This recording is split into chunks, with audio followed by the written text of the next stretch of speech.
hindi pa rin umuwi si Pulong. Alam mo kung bakit? Bakit, Mami? Ang habili, eto ha, makinig kayong lahat. Narinig ba nila ako? Opo, naka-live speaker tapos nakatapat sa mic Oo. ko.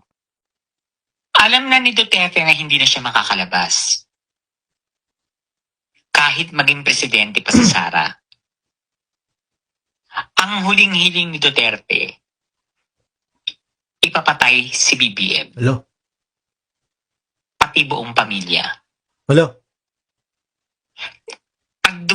I-ano mo yung yung sinabi ni Pulong, you will pay for what you did to my father.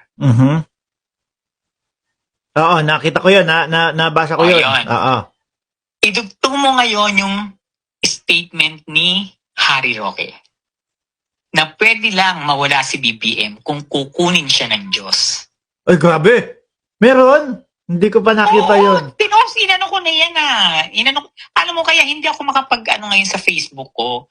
Sinadya nilang i-mass report ang Facebook ko noong October 12. Okay. Ay, speaking of that, may nagre-request sa akin, Pebbles din. Ikaw yan, Mami?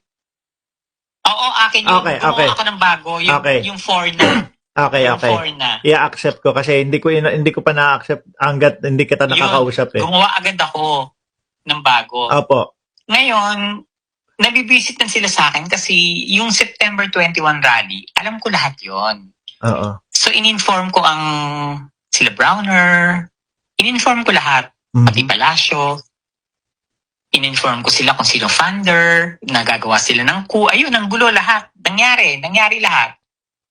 Opo. Kaya nung lumabas yung news after 4 days na meron palang pinaplanong coup or destabilization, natawa na lang ako.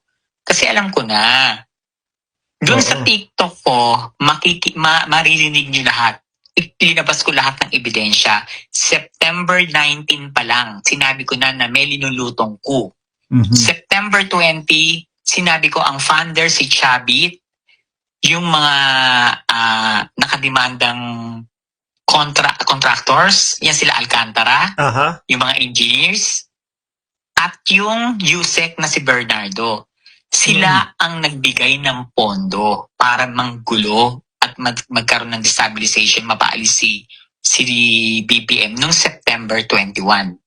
Oo. Kasi kapag napababa nila si BBM that time or napapatay nila,